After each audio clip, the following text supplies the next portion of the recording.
Hi, I'm Roger Earl of Foghat, and you're watching CMS TV.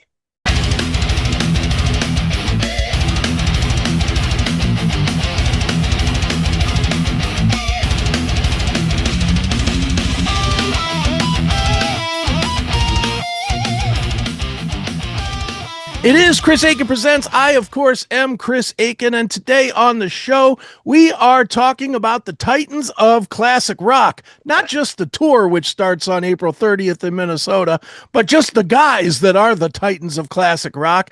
This guy is definitely one. He is the longtime member of Foghat. So many great songs, so many great tours. He, of course, is the drummer, Roger Earl. Roger, how are you, sir?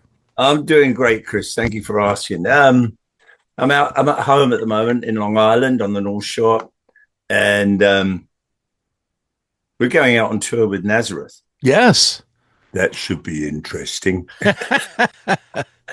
Actually, we've done many dates together over the years. One of my favorite stories is our lead guitar player, Brian Bassett. Mm-hmm. I think we were in Europe at the time.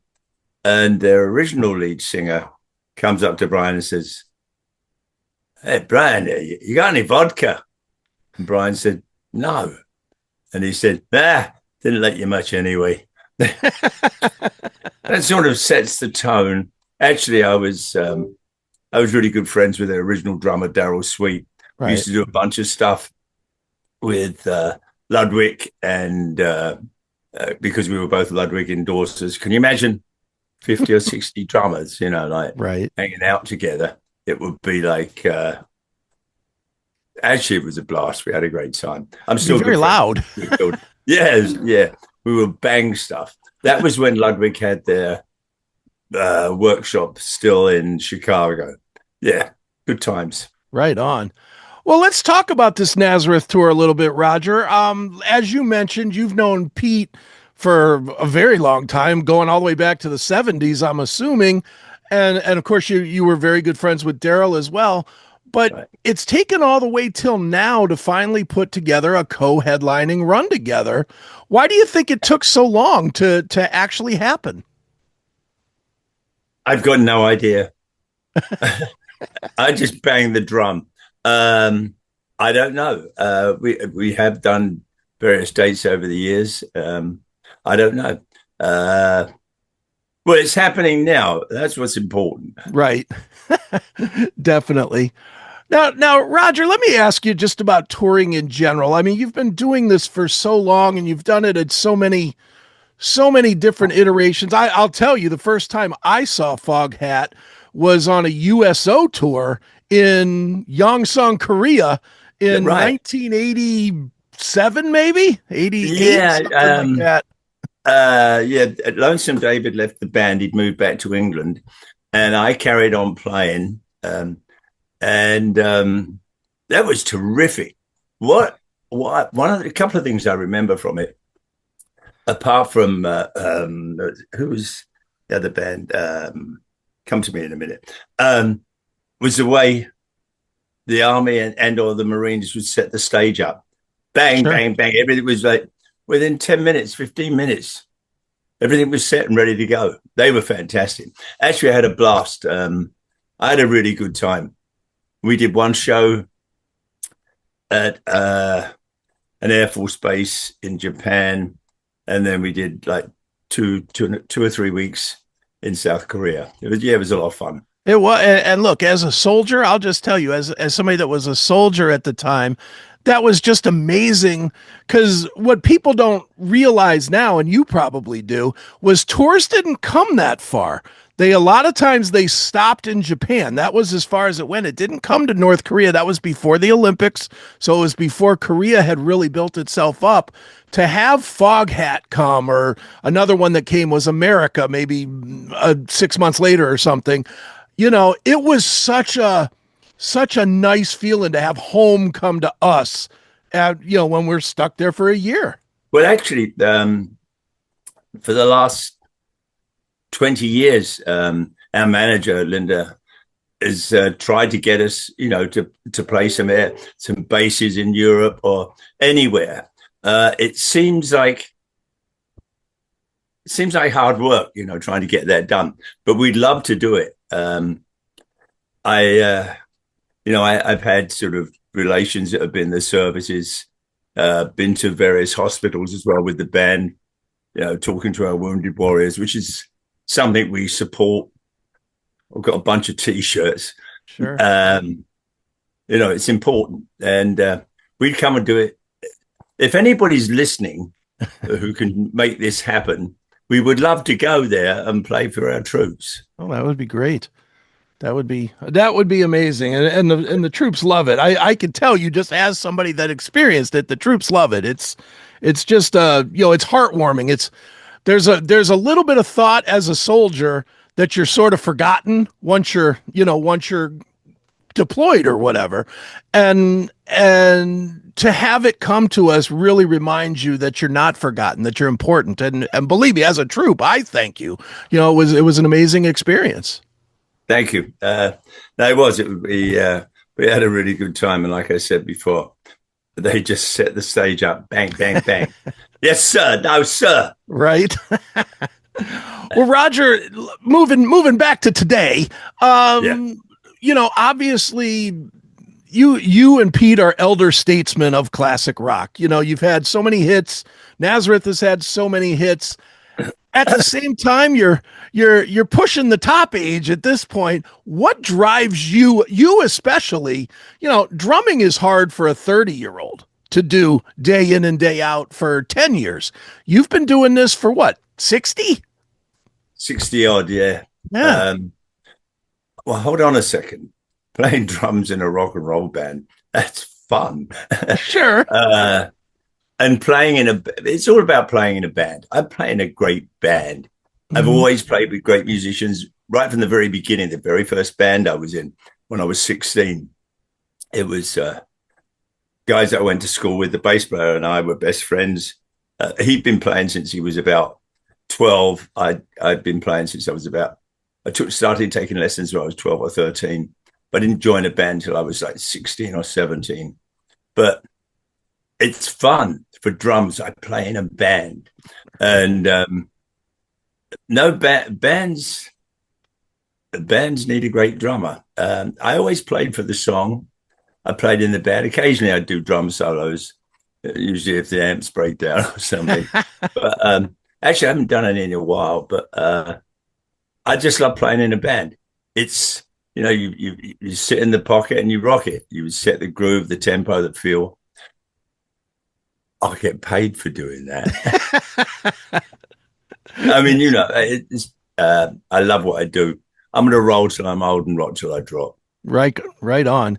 Well, when you look at your career, Roger, and I'll look at it first and then I'll ask you to look at it. Okay. You have written songs that are staples in American culture, in world culture. Slow Ride. I don't care what you like. You've heard it. Everybody has heard it. Everybody that listens to music has heard it. And it is such a rock staple. You've had so many awards. You've had so many, hits. With all that said, have you, since you have never really stopped, have you ever taken the time to appreciate the amazing things that you've been able to accomplish? I'm not done yet. Right. I'll give you an example. We released, actually, it's nearly 2 years now, an album called Sonic Mojo. Mm-hmm. And it was number one on the Billboard Blues charts. It's the first number one that Foghat ever had. No, it's Foghat, whenever it's always been a band. Like Lonesome Dave was probably our main songwriter, great guitar player too. Rob Price, our original sliding lead guitar player, was a fantastic player. But Foghat was always a band. I always played with great bass players. Tony Stevens is a great bass player.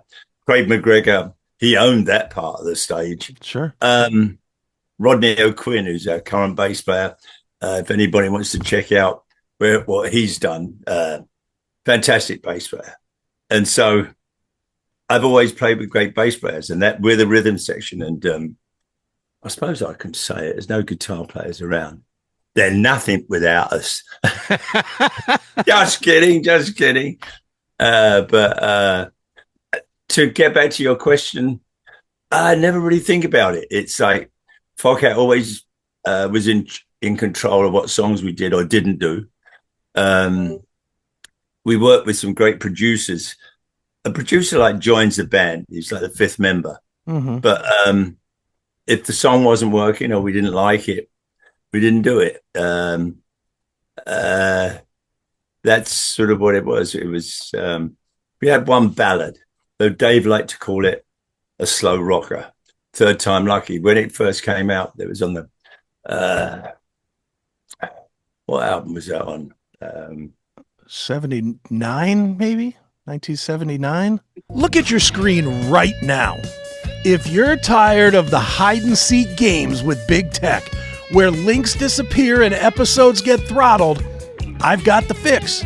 I'm Chris Akin, and it's time for me to show you how to take back your access to the Classic Metal Show, the Seth Williams Show, and Chris Akin Presents. Pick up your phone, go to the App Store or Google Play, and download the Locals app. It is 100% free. Once you're in, just search for the CMS Network. You're going to see everything.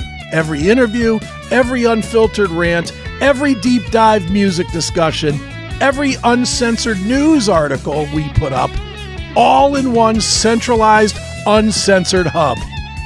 No more chasing links across 5 different socials. This is our home. But if you really want the keys to the kingdom, look for that VIP upgrade.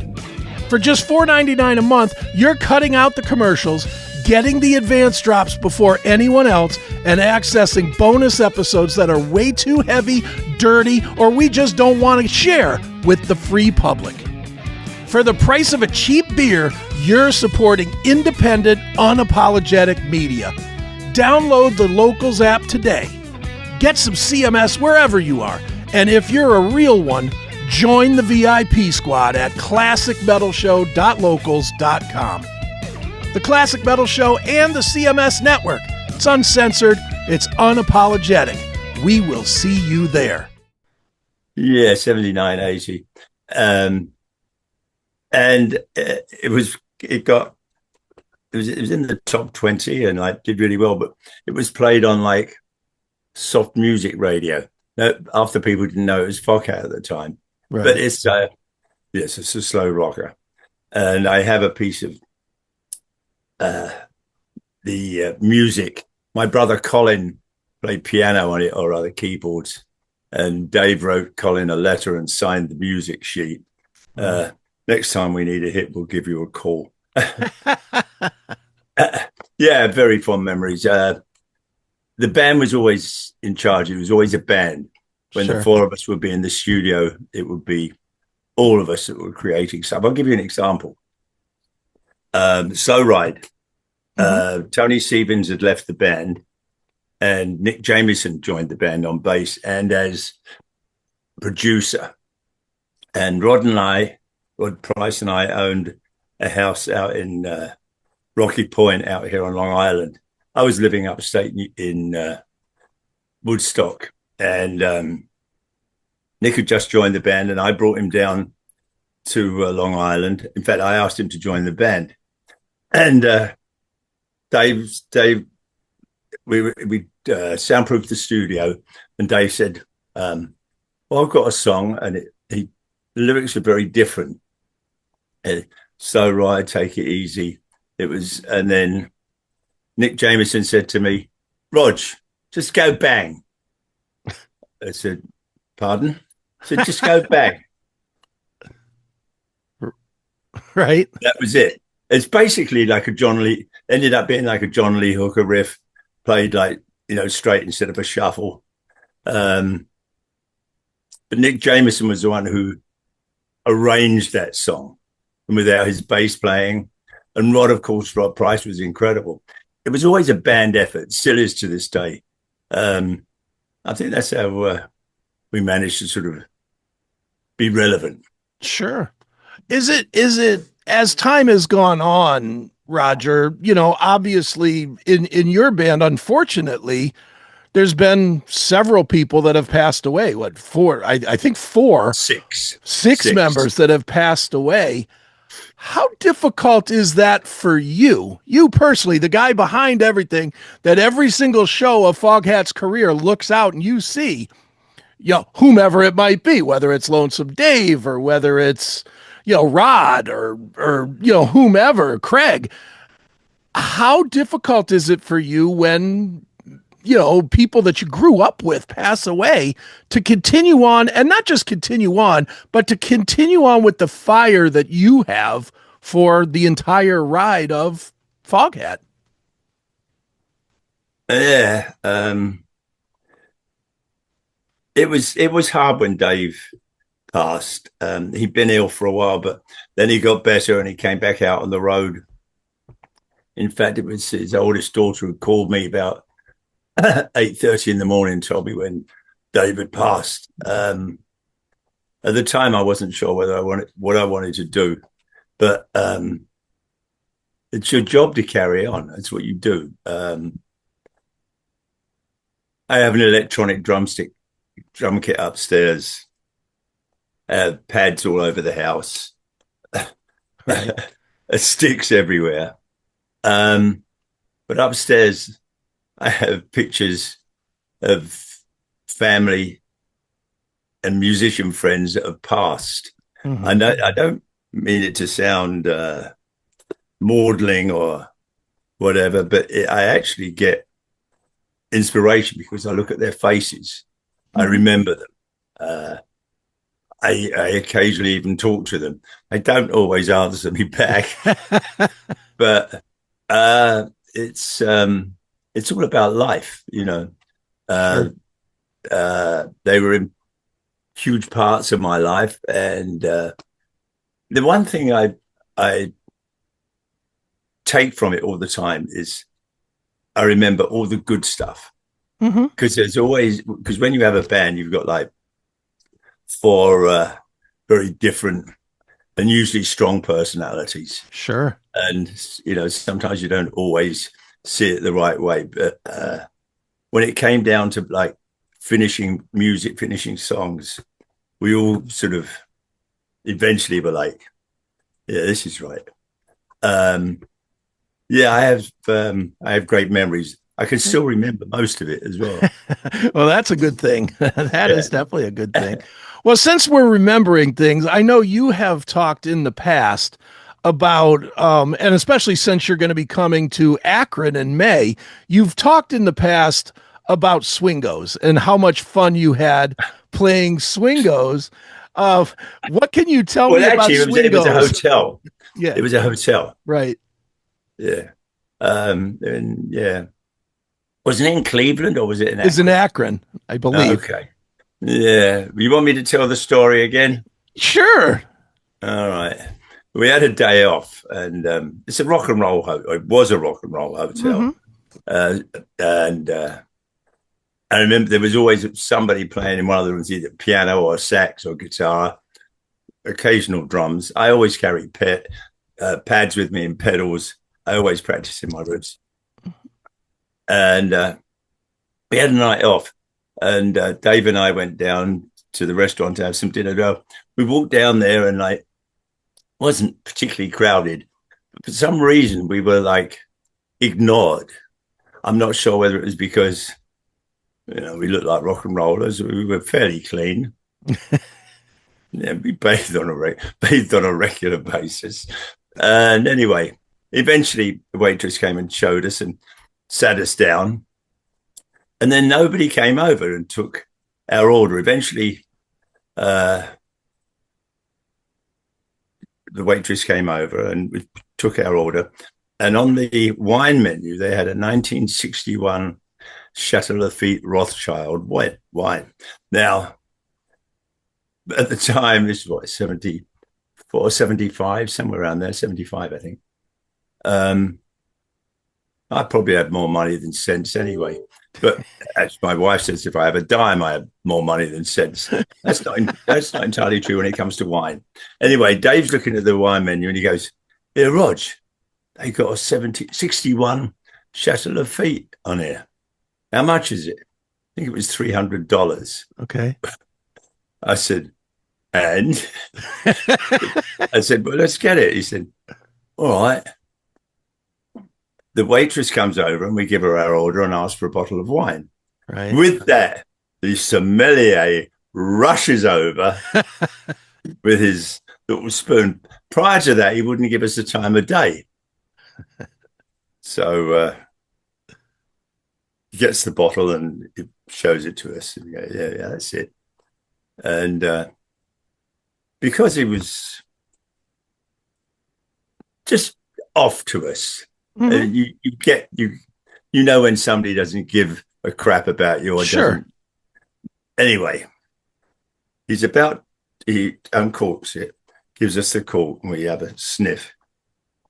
He's about to pour it in his little spoon. I snatch the bottle off of him and go, "It's fine." You know, we did what he expected us to do. Right. We got crass, but we enjoyed it. We both laughed, and it was delicious. Right. It was, a little long in the tooth, but it was delicious. They don't make 59s anymore. You can't get them. Can't find one. Right. Sure. Talk about Chateau Le 59 Bouquet, but it's basically just a salute to red wine. Right on. Definitely. Follow the chaos. The Classic Metal Show is live on X. Stream all the episodes for free, watch the show live every Saturday night, or just get there and find out what is going on with the Classic Metal Show. Get your metal feed, x.com/CMS Rocks. Now, Roger, last thing before we start to wrap this one up real quick. Oh, we're not wrapping it up already. I'm just getting going. I got to keep you on schedule, man. You got more of them, I'm assuming. So, obviously, you mentioned it before, Sonic Mojo. I have to imagine you guys were somewhat surprised at how well it did. What does that do for moving forward now? You know, you stormed back onto the Billboard charts with a #1 album. Does that lead you now to writing new music and maybe doing more music? Well, we have 12 new songs. We have our own studio down in DeLand, Florida. We got that 1990 something. And we have about 12 new tracks, pretty much just the basic tracks done. Myself and Scott Holt, our lead singer and lead guitar player, do most of the writing, initial stuff. And then Brian Bassett and Rodney O'Quinn come in and join in. We have 12 songs there. We have a live album coming out from some stuff we did from probably 2 years ago. Okay. And what we're doing is we're picking a bunch of songs that have never been recorded live before by Foghat. You know, we probably put about 6 live albums out. I think we have enough versions of I Just Want to Make Love to You, Slow Ride and Stone Blue and all the other tunes. So I said, I want to put a record out because occasionally what we'll do is we'll do a song that we haven't played in ever sometimes. Sure. But the band has rehearsed it, so we know what we're doing. And this next album, live album, will have a bunch of songs that we haven't previously recorded live from all our albums. And as I said, we've got a new studio album. We've got this tour coming up with Nazareth, which I'm really looking forward to. Absolutely. And as I said earlier, I'm going to roll till I'm old and rock till I drop. Not yet, Roger. Not yet. Not yet. Well, Roger, it is a great time to be a fan of Foghat. As we said, the Titans of Classic Rock Tour starts on April the 30th here in Minnesota. It runs for a few weeks, you know, several weeks with Nazareth. Through May. Yeah. I mean, that's what, 6-8 weeks, something like that. Yeah. It's a great run. And, you know, as we tell everybody here on this show, if you're in a city where this tour comes, go see it, because more and more we're finding less and less of the great bands still existing. So make sure you get out there. And Roger, this has been a lot of fun. Thank you, of course, for joining me here on Chris Akin Presents. You're welcome, Chris. It was my pleasure. You be safe out there.